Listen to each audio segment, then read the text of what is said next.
ನಮಸ್ತೆ ಸ್ನೇಹಿತರೆ, ನಾನು ನಿಮ್ಮ ಕಾರ್ತಿಕ್ ಚಿತ್ರದುರ್ಗ.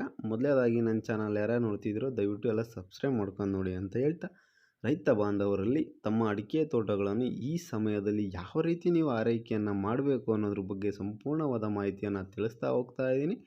ಮುಖ್ಯವಾಗಿ ನೀವು ಗಮನಿಸ್ತಾ ಇರ್ತಕ್ಕಂಥ ತೋಟದಲ್ಲಿ ನೋಡಿ ಯಾವ ರೀತಿ ಫಸಲು ಕೂತಿದೆ. ನಿಮ್ಮ ತೋಟದಲ್ಲೂ ಕೂಡ ಇದಕ್ಕಿಂತ ಅದ್ಭುತವಾಗಿ ಫಸಲು ಕೂರಬೇಕು ಅಂದರೆ ಆರೈಕೆ ಕಡೆ ಗಮನ ಕೊಡಬೇಕು. ನಾವು ಏನೇ ಗೊಬ್ಬರ ಹಾಕ್ಸಿದ್ರು, ನಾವೇನು ನೀರು ಬಿಟ್ಟಿದ್ರು, ನಾವು ಎಲ್ಲ ರೀತಿ ಆರೈಕೆ ಮಾಡಿದ್ರು, ಈ ಸಮಯದಲ್ಲಿ ನಮ್ಮ ತೋಟಗಳನ್ನು ನಾವು ಯಾವ ರೀತಿ ಆರೈಕೆ ಮಾಡಬೇಕನ್ನೋಂಥ ಸ್ವಲ್ಪ ನಾಲೆಡ್ಜ್ ಪ್ರತಿಯೊಬ್ಬ ರೈತನಿಗೂ ಇರಬೇಕಾಗುತ್ತೆ. ನೋಡಿ, ಮಳೆ ಬರ್ತಾ ಇದೆ, ಮೋಡದ ವಾತಾವರಣ ಇದೆ, ಜಿಟಿ ಮಳೆ ಬರ್ತಾ ಇದೆ. ಈಗಂದ ಕಾರಣಕ್ಕೆ ನಮ್ಮ ತೋಟಕ್ಕೆ ನೀರು ಬಿಡೋದೇ ಬೇಡವಾ, ನೀರು ಬಿಡಬೇಕಾ, ಈ ರೀತಿಯ ಕನ್ಫ್ಯೂಷನ್ ಪ್ರತಿಯೊಬ್ಬ ರೈತರಲ್ಲೂ ಇರುತ್ತೆ. ಹಾಗಾಗಿ ನಾನು ಹೇಳೋದೇನಪ್ಪ ಅಂದರೆ, ನಿಮ್ಮ ತೋಟಗಳಿಗೆ ನೀರನ್ನು ಕೊಳವೆ ಬಾವಿಯಿಂದ ಬಿಡಿ ಅಂತ ಹೇಳ್ತಿದ್ದೀನಿ. ಯಾವ ಪ್ರದೇಶದಲ್ಲಿ ನೋಡಿ, ಡ್ರೈ ಲ್ಯಾಂಡ್ ಪ್ರದೇಶದಲ್ಲಿ ಇರ್ತದಲ್ಲ, ಸ್ವಲ್ಪ ಬರಪೀಡಿತ ಪ್ರದೇಶಗಳಲ್ಲಿ ಕೊಳವೆ ಬಾವಿಗೆ ಅನಿವಾರ್ಯವಾಗಿ ನೀವು ಕೊಳವೆ ಬಾವಿಯ ಅವಶ್ಯಕತೆ ಇಟ್ಟುಕೊಂಡೇ ನೀವು ಅಡಿಕೆ ತೋಟವನ್ನು ಕಟ್ಟಿರ್ತಾರೆ. ಅಂಥ ಪ್ರದೇಶಗಳಲ್ಲಿ ಯಾವುದೇ ಕಾರಣಕ್ಕೂ ಮಳೆ ಬರ್ತೈತೆ ಅಂತ ಕೊಳವೆ ಬಾವಿ ನೀರನ್ನು ನಿಲ್ಲಿಸಬೇಡಿ.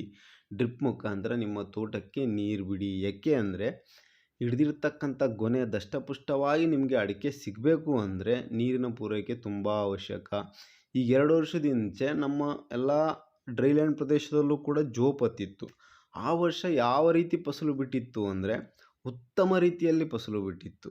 ಯಾಕೆ ಅಂದರೆ, ನಮ್ಮ ಭೂಮಿ ಎಷ್ಟೇ ನೀರಿದ್ರೂ ಎಳೆಯೋ ತಾಕತ್ತಿದೆ, ಶೀತದ ವಾತಾವರಣ ಆಗೋದಿಲ್ಲ. ಹಾಗಾಗಿ ಈ ಚಿತ್ರದುರ್ಗ ನೆರೆಹೊರೆಯಲ್ಲಿ ಖಂಡಿತವಾಗಿಯೂ ನೀರನ್ನು ಬಿಡಿ. ಯಾಕೆಂದರೆ ಈ ಕಡೆ ಸ್ವಲ್ಪ ಬರಪೀಡಿತ ಪ್ರದೇಶಗಳಾಗಿರೋದ್ರಿಂದ ನೀವು ಕೊಳವೆ ಬಾವಿಗೆ ಅನಿವಾರ್ಯತೆ ಅದ್ರ ಮೇಲೆ ಡಿಪೆಂಡ್ ಆಗಿರೋದ್ರಿಂದ ನೀವೇನು ಮಾಡಬೇಕು, ಈ ಮಳೆಗೆ ತಲೆ ಕೆಡಿಸ್ಕೊಳಕ್ಕೆ ಹೋಗಬೇಡಿ. ಕೊಳವೆ ಬಾವಿ ನೀರನ್ನು ಹಾಯಿಸೋದಕ್ಕೆ ಪ್ರಾಮುಖ್ಯತೆಯನ್ನು ಕೊಡಿ. ನೋಡಿ, ನೀವು ಎಷ್ಟು ನೀರು ಬಿಡ್ತೀರೋ ಅಷ್ಟು ನಿಮ್ಮ ಫಸಲು ಉತ್ತಮವಾಗಿ ಇರುತ್ತೆ, ಉತ್ತಮವಾದ ಗೊನೆಗಳು ಹಿಡಿಯುತ್ತೆ. ಆ ಹಿಡ್ದಿರ್ತಕ್ಕಂಥ ಗೊನೆಗಳು ತುಂಬ ಚೆನ್ನಾಗಿ ಅಡಿಕೆಯನ್ನು ಕಟ್ಟುತ್ತೆ. ಆಗ ಮಾತ್ರ ನೀವು ಹೆಚ್ಚು ಲಾಭ ಮಾಡೋದಕ್ಕೆ ಸಾಧ್ಯ. ಇಲ್ಲ ಮಳೆ ಬರ್ತಾ ಇದೆಯಪ್ಪ, ಜಿಟಿ ಮಳೆ, ಈಗ ವಾರ 15 ದಿನ ಆಯಿತು ಹಿಡಿದಿದೆ, ತೋಟ ತುಂಬ ತೇವಾಂಶದಿಂದ ಕೂಡಿಬಿಟ್ಟಿದೆ ಅನ್ನೋ ದ್ವಂದ್ವ ಶಿಕ್ಷಿತರಾಗಬೇಡಿ. ಸ್ವಲ್ಪ ಒಳ್ಳೆ ರೀತಿಯ ಶಿಕ್ಷಣವನ್ನು ಪಡ್ಕೊಳ್ಳಿ. ಯಾಕೆಂದರೆ ಈಗ ಬರ್ತಕ್ಕಂಥ ಮಳೆ ಖಂಡಿತವಾಗಿಯೂ ಉತ್ತಮವಾಗಿದೆ, ಇಲ್ಲ ಅಂತ ಹೇಳೋದಿಲ್ಲ. ಆದರೆ 2-3 ದಿನ ಸರಿಯಾಗಿ ಬಿಸಿಲು ಹೊಡೆದ್ರೆ ನಿಮ್ಮ ತೋಟ ಡ್ರೈ ಆಗೋಗುತ್ತೆ, ಮತ್ತೆ ಮುಂಚಿನ ಪರಿಸ್ಥಿತಿಗೆ ಬರುತ್ತೆ. ಆಗ ನೀರು ಶಾರ್ಟೇಜ್ ಆಗೋ ಸಮಯ ಬಂದಾಗ ಸಮಸ್ಯೆಗಳು ಉದ್ಭವ ಆಗ್ತವೆ. ಹಾಗಾಗಿ ನೀವೇನು ಮಾಡಬೇಕು ಅಂದರೆ, ಇನ್ನೂ 15 ದಿನ ಅಲ್ಲ, ತಿಂಗಳು ಇದೇ ರೀತಿ ಮಳೆ ಬಂದರೂ ಏನೂ ಸಮಸ್ಯೆ ಆಗೋಲ್ಲ. ನಿಮ್ಮ ತೋಟಗಳಿಗೆ ಖಂಡಿತವಾಗಿಯೂ ಡ್ರಿಪ್ ಮುಖಾಂತರ ನೀರು ಹಾಯಿಸಿ. ಹೇಳ್ತಾರೆ ಕೆಲವೊಬ್ರು ಹಳ್ಳೋದಿರುತ್ತೆ, ಮತ್ತೊಂದು ಏನೂ ಆಗೋದಿಲ್ಲ. ಡ್ರೈ ಲ್ಯಾಂಡ್ ಅಡಿಕೆ ತೋಟಗಳಿಗೆ ನಾನು ಹೇಳ್ತಾ ಇರೋದು. ಅದೇ ರೀತಿ ಶೀತದ ವಾತಾವರಣ ಇರ್ತಕ್ಕಂಥ ಅಡಿಕೆ ತೋಟಗಳಿಗೆ ಖಂಡಿತವಾಗಿಯೂ ಬರ್ತಕ್ಕಂಥ ಮಳೆನೇ ತುಂಬ ಉತ್ತಮವಾಗಿದೆ, ಕೊಳವೆ ನೀರಿನ ಅವಶ್ಯಕತೆ ಇಲ್ಲ. ಯಾಕಪ್ಪ ಅಂದರೆ ಅಲ್ಲಿ ಈಗಲೇ ಸ್ವಲ್ಪ ಮುಂಚಿತವಾಗಿ ಚಾನಲ್ ಏರಿಯಾಗಳಾಗಿರ್ತವೆ, ಅಲ್ಲಿ ಜೋರಾಗಿ ಮಳೆ ಬರುತ್ತೆ, ಅಲ್ಲಿ ಶೀತದ ವಾತಾವರಣ ಹೆಚ್ಚು ಇರುತ್ತೆ. ಹಾಗಾಗಿ ಅಡಿಕೆ ಹಳ್ಳು ಡ್ರಾಪ್ ಆಗೋ ಚಾನ್ಸಸ್ ಇರುತ್ತೆ. ಆ ಪ್ರದೇಶಗಳಿಗೆ ಯಾವುದೇ ರೀತಿಯ ಕೊಳವೆ ಬಾವಿ ನೀರನ್ನು ಡ್ರಿಪ್ ಮುಖಾಂತರ ಬಿಟ್ಟು ಮತ್ತೆ ನೀರು ಹಾಯಿಸ್ಬೇಕನ್ನೋ ಅವಶ್ಯಕತೆ ಇರೋದಿಲ್ಲ. ಅಲ್ಲಿ ಈ ಮಳೆನೇ ಸೂಕ್ತವಾಗಿರುತ್ತೆ. ಆದರೆ ಈ ಡ್ರೈ ಲ್ಯಾಂಡ್ ಪ್ರದೇಶ ಇರ್ತಾವಲ್ಲ, ಆ ಪ್ರದೇಶಗಳಿಗೆ ಖಂಡಿತವಾಗಿಯೂ ನೀರು ಬಿಟ್ಟರೆ ತುಂಬ ಚೆನ್ನಾಗಿ ಫಸಲು ಕೂರುತ್ತೆ. ಯಾಕೆ ಅಂದರೆ, ನಮ್ಮ ಭೂಮಿ ನೀರು ತುಂಬ ಚೆನ್ನಾಗಿ ಎಳೆಯುತ್ತೆ. ಏಕೆಂದರೆ ನಮ್ಮದು ವರ್ಷ ಪೂರ್ತಿ ನಮಗೆ ಮಳೆ ಬಂದಿರಲ್ಲ, ಯಾವುದೋ ಒಂದು ಟೈಮಲ್ಲಿ ಮಳೆ ಬರುತ್ತೆ.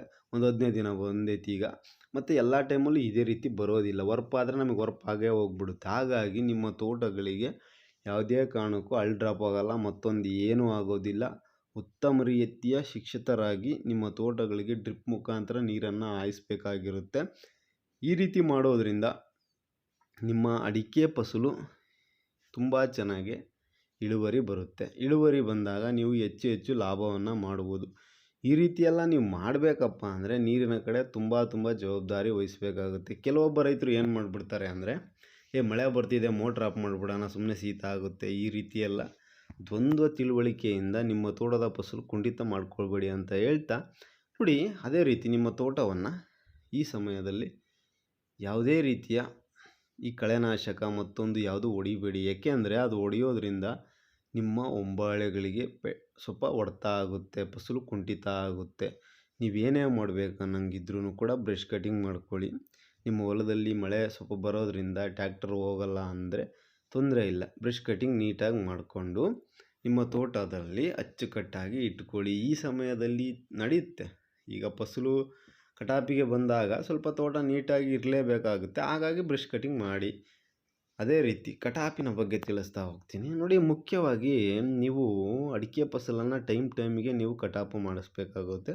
ಬಂದಿರತಕ್ಕಂಥ ಅಡಿಕೆಯನ್ನು ಕೀಳಬೇಕು. ಕಿತ್ತಾಗ ಬೇರೆ ಗೊನೆಗಳಿಗೆ ಪೋಷಕಾಂಶ ಇನ್ನೂ ಚೆನ್ನಾಗಿ ಹೋಗುತ್ತೆ. ನೀವು ಟೈಮ್ ತಪ್ಪಿ ಕಿತ್ತಾಗ ಅದು ಕೂಡ ತೊಂದರೆ ಮಾಡುತ್ತೆ ನಿಮ್ಮ ಅಡಿಕೆ ಫಸಲಿಗೆ. ಹಾಗಾಗಿ ಟೈಮ್ ಟು ಟೈಮ್ ಅಡಿಕೆ ಫಸಲನ್ನು ಕಟಾಪು ಮಾಡಿ.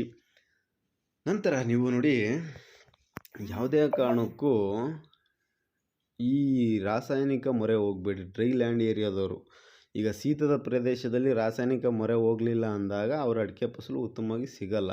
ಓಕೆ, ಅದನ್ನು ಒಪ್ಕೊತೀನಿ. ಅವರು ಬಳಸಲೇಬೇಕು, ಅನಿವಾರ್ಯ ಬಳಸ್ತಾರೆ. ಆದರೆ ಡ್ರೈ ಲ್ಯಾಂಡ್ ಅಡಿಕೆ ತೋಟದ ರೈತರು ಯಾವುದೇ ಕಾರಣಕ್ಕೂ ರಾಸಾಯನಿಕ ಮೊರೆ ಹೋಗಬೇಡಿ. ನೀವು ಸಾವಯವ ಕೃಷಿಯನ್ನು ಮಾಡಿ. ಸಾಧ್ಯವಾದರೆ ಜೀವಾಮೃತ ಮಾಡಿ ಒಯ್ಯಿರಿ. ಇನ್ನು ಗೊನೆಗಳು ಈಗ ಹಿಡಿದಿದ್ದಾವೆ ಅಂದಾಗ ಜೀವಾಮೃತವನ್ನು ನೀವು ಮಾಡಿ ಒಯ್ತಾ ಇದ್ದರೆ, ತಿಂಗಳಿಗೊಮ್ಮೆನೋ 15 ದಿನಕ್ಕೊಮ್ಮೆನೋ ನೀವು ಮಾಡಿ ಒಂದೊಂದು ಲೀಟ್ರ್ ಒಂದೊಂದು ಗಿಡಕ್ಕೆ ಹಾಕ್ತಾಯಿದ್ರೆ ಖಂಡಿತವಾಗಿ ಇರ್ತಕ್ಕಂಥ ಫಸಲು ಇನ್ನೂ ಉತ್ತಮವಾಗಿ ನಿಮಗೆ ಸಿಗುತ್ತೆ. ಹೆಚ್ಚು ಹೆಚ್ಚು ಇಳುವರಿ ಬರುತ್ತೆ, ಹೆಚ್ಚು ಹೆಚ್ಚು ತೂಕ ಬರುತ್ತೆ. ಈ ರೀತಿ ಎಲ್ಲ ಬಂದಾಗ ಹೆಚ್ಚು ಲಾಭ ಮಾಡುವುದು. ನೋಡಿ, ಪ್ರತಿಯೊಬ್ಬ ರೈತರು ಕೂಡ ಅಡಿಕೆ ತೋಟವನ್ನು ನಾವು ಹೊಂದಿದ್ದೀವಿ ಅನ್ನೋದು ಎಷ್ಟು ಇಂಪಾರ್ಟೆಂಟು, ಅಡಿಕೆ ತೋಟದಲ್ಲಿ ನಾವು ಯಾವ ರೀತಿ ಆರೈಕೆಯನ್ನು ಮಾಡಬೇಕು ಅನ್ನೋದನ್ನು ತಿಳ್ಕೊಬೇಕಾಗುತ್ತೆ. ನಾವು ತಿಳ್ಕೊಂಡಲೇ ಸುಮ್ಮನೆ ಏನೋ ಬ್ಲೈಂಡಾಗಿ ನಾವು ಬೇರೆಯವ್ರು ನೋಡಿ ಫಾಲೋ ಮಾಡೋದಲ್ಲ. ನಾವು ನಮ್ಮ ತೋಟದಲ್ಲಿ ನುರಿತರಾಗಬೇಕು. ಈ ಥರ ಮಾಡಿದ್ದೆ, ರಿಸಲ್ಟ್ ಯಾವ ಥರ ಬಂದಿದೆ, ಈ ಥರ ಮಾಡಿದ್ದೀನಿ, ರಿಸಲ್ಟ್ ಯಾವ ಥರ ಬಂದಿದೆ.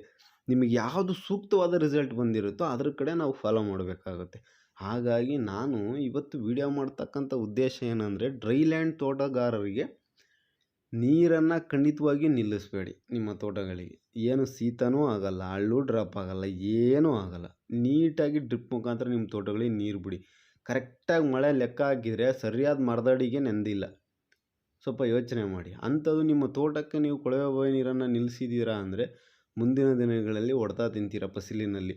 ಹಾಗಾಗಿ ನೀರನ್ನು ಅಚ್ಚುಕಟ್ಟಾಗಿ ನೀವು ಖಂಡಿತವಾಗಿ ಬಿಟ್ಟಿದ್ದೇ ಆದಲ್ಲಿ ನಿಮ್ಮ ತೋಟ ಉತ್ತಮ ರೀತಿಯಲ್ಲಿ ಫಸಲು ಕೂರೋದಕ್ಕೆ ಎಲ್ಲ ರೀತಿಯ ಪೂರಕ ವಾತಾವರಣ ಕಲ್ಪಿಸ್ದಂಗೆ ಆಗುತ್ತೆ. ಅದರ ಜೊತೆಗೆ ಈ ಸಮಯದಲ್ಲಿ ಅಡಿಕೆ ಕಟಾಪಿಗೆ ಬರ್ತಾರೆ. ಹಾಗಾಗಿ ನೀವು ತೋಟವನ್ನು ನೀಟಾಗಿ ಇಟ್ಕೋಬೇಕಾಗುತ್ತೆ. ಅದಲ್ಲದೆ ಜೀವಾಮೃತವನ್ನು ಖಂಡಿತವಾಗಿಯೂ ನೀವು ಮಾಡಿದರೆ ತುಂಬ ಬೆಟರು. ಇದೆಲ್ಲ ಆದಮೇಲೆ ನಮ್ಮ ತೋಟಕ್ಕೆ ಈ ಸಮಯದಲ್ಲಿ ಓಗಣಿ ಗಿಡಗಳನ್ನು ಹಾಕೋದಕ್ಕೆ ಸೂಕ್ತ ಸಮಯವಾಗಿದೆ ಸ್ನೇಹಿತರೆ.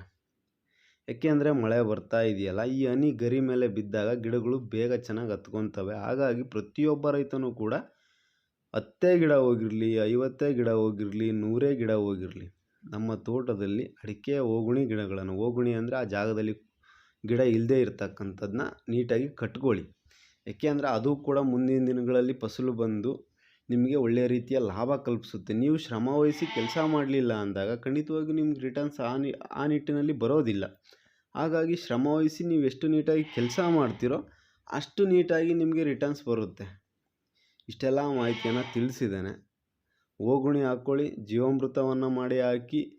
ಅದೇ ರೀತಿ ನೀರಿನ ಪೂರೈಕೆಯ ಅವಶ್ಯಕತೆ ತಕ್ಕಷ್ಟು ಬಿಡಲೇಬೇಕಾಗುತ್ತೆ. ಡ್ರೈ ಲ್ಯಾಂಡ್ ಏರಿಯಾದವರು ಕಂಟಿನ್ಯೂಸ್ ಆಗಿ ನೀರು ಬಿಡಿ. ಶೀತದ ವಾತಾವರಣ ಇರ್ತಕ್ಕಂಥವ್ರಿಗೆ ಮಳೆ ಸಾಕು, ಉತ್ತಮವಾಗಿದೆ, ಏನು ತೊಂದರೆ ಇಲ್ಲ. ಈ ಎಲ್ಲ ಕೆಲಸಗಳನ್ನು ಮಾಡಿ ಕಟಾಪನ್ನು ಟೈಮಿಗೆ ಮಾಡಿಸಿ ಇಷ್ಟೆಲ್ಲ ಕೆಲಸವನ್ನು ನೀಟಾಗಿ ಅಚ್ಚುಕಟ್ಟಾಗಿ ನೀವು ಮಾಡಿದ್ದೇ ಆದಲ್ಲಿ ಖಂಡಿತವಾಗಿಯೂ ನೀವು ಅಡಿಕೆ ತೋಟದಲ್ಲಿ ಮುಂದಿನ ದಿನಗಳಲ್ಲಿ ಸಕ್ಸಸ್ ಕಾಣ್ತೀರಾ. ಈ ವರ್ಷ ಮಳೆ ಕಮ್ಮಿಯಾಗಿ ಎಷ್ಟೋ ಕಡೆ ಫಸಲು ಕುಂಠಿತ ಆಗಿದೆ. ಅದರಲ್ಲೂ ಕೂಡ ನೀವು ಕೆಲವೊಂದು ತಪ್ಪುಗಳನ್ನು ಮಾಡಿ ಇನ್ನೂ ಫಸಲು ಕುಂಠಿತ ಮಾಡಿಕೊಂಡು ನಿಮ್ಮ ಬಂಡವಾಳಕ್ಕೆ ಪೆಟ್ಟು ತಿನ್ನಬೇಡಿ. ಏಕೆಂದರೆ ನಾವು ಕೆಲವೊಬ್ಬ ರೈತರು ಅಡಿಕೆಗೆ ಅನಿವಾರ್ಯತೆಯಿಂದ ಅವಲಂಬಿತರಾಗಿರ್ತಾರೆ. ಏನೋ ಸಾಲ ಮಾಡ್ಕೊಂಡಿರ್ತೀರ, ಅದರ ಮೇಲೆ ಡಿಪೆಂಡ್ ಆಗಿರ್ತೀರ. ನೀವು ಎಕ್ಸ್ಪೆಕ್ಟ್ ಮಾಡಿದಷ್ಟು ದುಡ್ಡು ನಿಮಗೆ ಬರಬೇಕು ಅಂದರೆ ನಾವು ಸ್ವಲ್ಪ ಶ್ರಮವಹಿಸಿ ಶ್ರದ್ಧೆಯಿಂದ ಆಗು ಹೋಗುಗಳನ್ನು ಗಮನಿಸ್ಕೊಂಡು ಕೆಲಸ ಮಾಡಿದಾಗ ಮಾತ್ರ ನಮಗೆ ಅದೇ ರೀತಿ ರಿಟರ್ನ್ಸ್ ಬರುತ್ತೆ.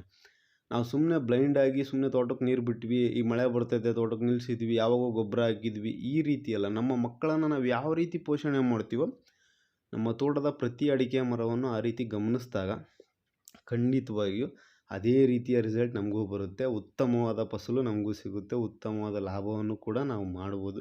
ನೋಡಿ, ಈ ತೋಟ ಗಮನಿಸ್ತಾ ಇದ್ದೀರಲ್ಲ ಯಾವ ರೀತಿ ಫಸಲು ಹಿಡಿದಿದೆ ನೋಡಿ. ಸಸಿ ಗಿಡನೇ ಈ ಮಟ್ಟಿಗೆ ಹಿಡಿದಿದೆ ಅಂದರೆ ರೈತ ಅಚ್ಚುಕಟ್ಟಾದ ಆರೈಕೆಯನ್ನು ಮಾಡಿದ್ದಾನೆ. ಈ ರೀತಿ ಪ್ರತಿಯೊಬ್ಬ ರೈತನೂ ಅಚ್ಚುಕಟ್ಟಾದ ಆರೈಕೆಯನ್ನು ಮಾಡಿಕೊಂಡು ಅಚ್ಚುಕಟ್ಟಾದ ಲಾಭವನ್ನು ಮಾಡಿ ನಿಮ್ಮ ಆರ್ಥಿಕ ಸ್ಥಿತಿಯನ್ನು ಉತ್ತಮಗೊಳಿಸ್ಕೊಳ್ಳಿ. ಮುಖ್ಯವಾಗಿ ಅಡಿಕೆ ತೋಟ ಹೊಂದಿರತಕ್ಕಂಥ ರೈತರು ಪ್ರತಿ ಹೆಜ್ಜೆ ಹೆಜ್ಜೆಗೂ ಗಮನಿಸ್ತಾ ಇರಬೇಕು. ಆಗ ನಮಗೆ ಅಷ್ಟೇ ನೀಟಾಗಿ ಲಾಭ ಬರುತ್ತೆ. ಏನು ಆಗುಹೋಗುಗಳು ಹೋಗ್ತಿದ್ದಾವೆ, ಈ 15 ದಿನದಲ್ಲಿ ವಾತಾವರಣ ಹೆಂಗಿದೆ, ಈ ತಿಂಗಳಲ್ಲಿ ವಾತಾವರಣ ಹೆಂಗಿದೆ, ಈ 3 ತಿಂಗಳಲ್ಲಿ ವಾತಾವರಣ ಹೆಂಗಿದೆ, ನಾನು ಯಾವ್ಯಾವ ರೀತಿ ಕೆಲಸಗಳನ್ನು ಮಾಡಬೇಕು ನನ್ನ ತೋಟದಲ್ಲಿ, ಅದರ ಡೆವಲಪ್ಮೆಂಟಿಗೆ ಏನೇನು ಬೇಕು ಅನ್ನೋ ಒಂದು ಪ್ರತಿಯೊಂದನ್ನು ನೀಡ್ಸ್ನು ನಾವು ತಿಳ್ಕೊಂಡು ಆ ಅಡಿಕೆ ಮರಗಳಿಗೆ ನಾವು ಕೊಟ್ಟಾಗ ಖಂಡಿತವಾಗಿಯೂ ಅದೇ ರೀತಿಯ ರಿಟರ್ನ್ಸ್ ನಮಗೆ ಬರುತ್ತೆ. ಇಲ್ಲಾಂದರೆ ಬರೋದಿಲ್ಲ. ಇಷ್ಟೆಲ್ಲ ಮಾಹಿತಿಯನ್ನು ತಿಳಿಸಿದ್ದೇನೆ. ನಾನು ನಿಮ್ಮ ಕಾರ್ತಿಕ್ ಚಿತ್ರದುರ್ಗ. ನನ್ನ ಮಾಹಿತಿ ನಿಮಗೆ ಸರಿ ಅನಿಸಿದರೆ ಖಂಡಿತವಾಗ್ಲೂ ನನ್ನ ಚಾನಲ್ನ ಸಬ್ಸ್ಕ್ರೈಬ್ ಮಾಡಿ ಅಂತ ಹೇಳ್ತಾ ಧನ್ಯವಾದಗಳು.